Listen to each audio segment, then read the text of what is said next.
ಪ್ರೀತಿಯುಳ್ಳ ದೇವಜನರೇ, ನಿಮ್ಮೆಲ್ಲರಿಗೂ ಯೇಸು ಕ್ರಿಸ್ತನ ಶ್ರೇಷ್ಠವಾದ ನಾಮದಲ್ಲಿ ವಂದನೆಗಳು. ಶಾಲೋಮ್, ನಿಮಗೆ ಸಮಾಧಾನವಾಗಲಿ. ಈ ದಿನ ದೇವರ ವಾಕ್ಯದ ಜ್ಞಾನಕ್ಕಾಗಿರುವಂಥ ವಿಷಯ ಪರಾತ್ಮರನ ರೆಕ್ಕೆಗಳ ಕೆಳಗೆ.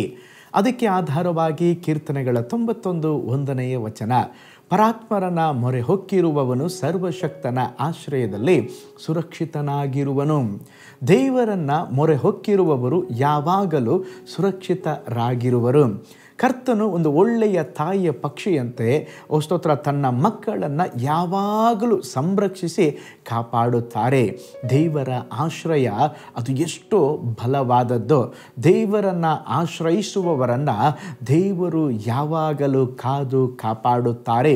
ನೋಡ್ರಿ, 23ನೇ ಕೀರ್ತನೆಯನ್ನು ನಾವು ನೋಡುವಾಗ ದೇವರನ್ನು ಹಿಂಬಾಲಿಸುವ ಕುರಿಗಳನ್ನು ಒಬ್ಬ ಕುರುಬನಂತೆ ದೇವರು ಕಾಪಾಡುವುದನ್ನು ನಾವು ಆ ಕೀರ್ತನೆಯಲ್ಲಿ ನೋಡಲಿಕ್ಕೆ ಸಾಧ್ಯ.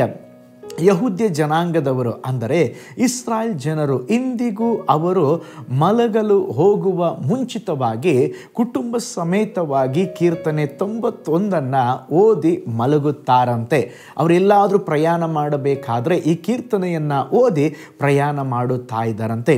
ಹೊಸ ಒಡಂಬಡಿಕೆಯ ಕಾಲದಲ್ಲಿರುವಂಥ ನಮಗೂ ಕ್ರಿಸ್ತನ ಹೊರತು ಬೇರೆ ಯಾವ ರಕ್ಷಣೆಯೂ ಇಲ್ಲ.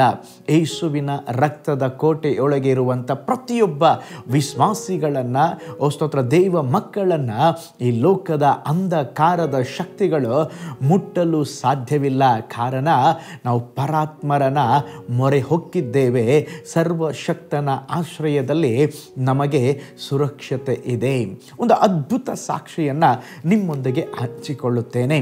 ಟಿಬೆಟ್ ದೇಶದಲ್ಲಿ ಒಂದು ಗ್ರಾಮದಲ್ಲಿ ದೈವ ಸೇವಕರಾದಂಥ ಸಾಧು ಸುಂದರ್ ಸಿಂಗ್ ರವರು ಸುವಾರ್ತೆ ಸಾರಿದ್ದರಿಂದ ಅವರನ್ನು ಹೊಡೆದು ಊರಿಂದ ಓಡಿಸಿದರು.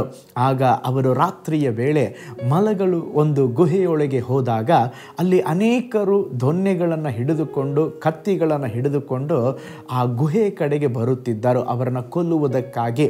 ಆದರೆ ಸಾಧು ಸುಂದರ್ ಸಿಂಗರವರು ಒಳಗಡೆ ಹೋಗಿ ಮೊಣಕಾಲು ಹಾಕಿ ಪ್ರಾರ್ಥನೆ ಮಾಡಲಿಕ್ಕೆ ಆರಂಭಿಸಿದರು. ಆದರೆ ಬಂದಂಥ ಜನರು ಅದೇ ವಿಧದಲ್ಲಿ ಭಯಭ್ರಾಂತರಾಗಿ ಎಲ್ಲರೂ ತಮ್ಮ ತಮ್ಮ ಹಳ್ಳಿಗಳಿಗೆ ಮನೆಗಳಿಗೆ ಓಡಿ ಹೋಗಿಬಿಟ್ಟರು. ಮರು ದಿವಸ ತಿರುಗಿ ಮತ್ತೆ ಆ ಗುಹೆಯೊಳಗೆ ಸಾಧು ಸುಂದರ್ ಸಿಂಗರವರು ಇದ್ದರು. ಅವರನ್ನು ನೋಡುವುದಕ್ಕೆ ಇಡೀ ಹಳ್ಳಿಯ ಜನವೇ ಅವರ ಮುಂದೆ ಬಂತು. ಆಗ ಬಂದವರು ಕೇಳ್ತಾ ಇದ್ದಾರೆ, ನಿನ್ನೆ ನಾವು ನಿಮ್ಮ ಸುತ್ತಲೂ ಒಂದು ದೊಡ್ಡ ಸೈನ್ಯವನ್ನು ನೋಡಿದೆವು, ಪ್ರಕಾಶಿಸುವಂಥ ಮಹಾ ಶರೀರಧಾರಿಗಳನ್ನು ನೋಡಿದೆವು, ಅವರ ಮುಖ ದೇವದೂತರಂತ ಇತ್ತು. ಅವರು ಯಾರು? ನಿಮ್ಮ ಸಂಬಂಧಿಕರ ಅಥವಾ ನಿಮ್ಮ ಜನರ, ನಿಮ್ಮ ಸೈನ್ಯ ಎಂಬುದಾಗಿ ಕೇಳಿದಾಗ ಸಾಧು ಸುಂದರ್ ಸಿಂಗರವರು ಹೇಳಿದರು, ಅವರು ಬೇರೆ ಯಾರೂ ಅಲ್ಲ, ನನ್ನನ್ನು ಸಂರಕ್ಷಿಸಿ ಕಾಪಾಡುವುದಕ್ಕೆ ದೇವರು ಕಳುಹಿಸಿಕೊಟ್ಟಂಥ ಸ್ತೋತ್ರ ದೇವದೂತರು ಎಂಬುದಾಗಿ ತಿಳಿಸಿದರು. ಪ್ರೀತಿಯುಳ್ಳ ದೇವಜನರೇ, ದೇವರು ತನ್ನ ಮಕ್ಕಳನ್ನು ಅದ್ಭುತವಾಗಿ ಯಾವ ರೀತಿಯಾಗಿ ಸ್ತೋತ್ರ ಕಾದು ಕಾಪಾಡ್ತಾರೆ ನೋಡ್ರಿ. ಅದೇ ವಿಧದಲ್ಲಿ ನಿಮ್ಮ ಜೀವಿತದಲ್ಲಿ ಕೂಡ ಶೋಧನೆಗಳನ್ನು ಸಾಧನೆಗಳಾಗಿ ಮಾರ್ಪಡಿಸಲಿಕ್ಕೆ ನಮ್ಮ ದೇವರು ಶಕ್ತರಾಗಿದ್ದಾರೆ. ನಿಮ್ಮ ಮಕ್ಕಳ ಬಗ್ಗೆ ಅಥವಾ ಸ್ತೋತ್ರ ನಿಮ್ಮ ಜೀವಿತದಲ್ಲಿ ಅಯ್ಯೋ ಅದಾಗ್ಬಿಡ್ತದ ಇದಾಗ್ಬಿಡ್ತದ ಅಂಥೇಳಿ ನೀವು ಭಯಪಡಬೇಡ್ರಿ. ನಿಮಗೇನು ಆಗೋದಿಲ್ಲ. ಕಾರಣ ಸ್ತೋತ್ರ ದೇವರನ್ನು ಮೊರೆ ಹೊಕ್ಕಿರುವವರು ಸರ್ವಶಕ್ತನ ಆಶ್ರಯದಲ್ಲಿ ಸುರಕ್ಷಿತರಾಗಿರುತ್ತಾರೆ.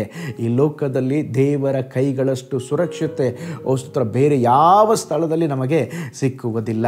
ಆದುದರಿಂದ ಒಂದು ನಿಮಿಷ ನಮ್ಮ ಕಣ್ಗಳನ್ನು ಮುಚ್ಚಿ, ದೇವರೇ, ನಾನು ನಿಮ್ಮನ್ನು ದೃಷ್ಟಿಸುತ್ತೇನೆ, ನಮ್ಮನ್ನು ಕಾದು ಕಾಪಾಡಿ ಸಂರಕ್ಷಿಸಿ ನಡೆಸುವುದಕ್ಕಾಗಿ ಸ್ತೋತ್ರ. ಕರ್ತನೆ, ನಮ್ಮನ್ನು ನಮ್ಮ ಕುಟುಂಬಗಳನ್ನು ಯೋಬನ ಕುಟುಂಬದ ಸುತ್ತಲೂ ಬೇಲಿ ಹಾಕಿದ ಹಾಗೆ ನೀವು ಕಾಪಾಡುವ ದೇವರು. ಅದಕ್ಕಾಗಿ ಸ್ತೋತ್ರ. ದುಷ್ಟ ಶಕ್ತಿಗಳು ಮುಟ್ಟದ ಹಾಗೆ, ಮಾಟ ಮಂತ್ರದ ಶಕ್ತಿಗಳು ಮುಟ್ಟದ ಹಾಗೆ ನಮ್ಮನ್ನು ಕಾಪಾಡುವ ದೇವರೇ, ನಿಮಗೆ ಸ್ತೋತ್ರ. ನಮ್ಮ ಪ್ರಯಾಣದಲ್ಲಿ ಮಕ್ಕಳು ಶಾಲೆಗೆ ಹೋಗುವಾಗ ಬರುವಾಗ, ಸ್ತೋತ್ರಪ್ಪ, ಮನೆಯಲ್ಲಿರುವವರು ಕೆಲಸಕ್ಕೆ ಹೋಗುವಾಗ ಬರುವಾಗ ನಮ್ಮನ್ನು ಸಂರಕ್ಷಿಸಿ ಕಾಪಾಡುವವರು ನೀವೇ. ಅದಕ್ಕಾಗಿ ನಿಮಗೆ ಸ್ತೋತ್ರ ದೇವರೇ. ಈ ವಿಡಿಯೋನ ವಾಚ್ ಮಾಡುವ ಎಲ್ಲ ದೇವ ಮಕ್ಕಳಿಗಾಗಿ ನಾವು ಪ್ರೇಯರ್ ಮಾಡ್ತೇವೆ.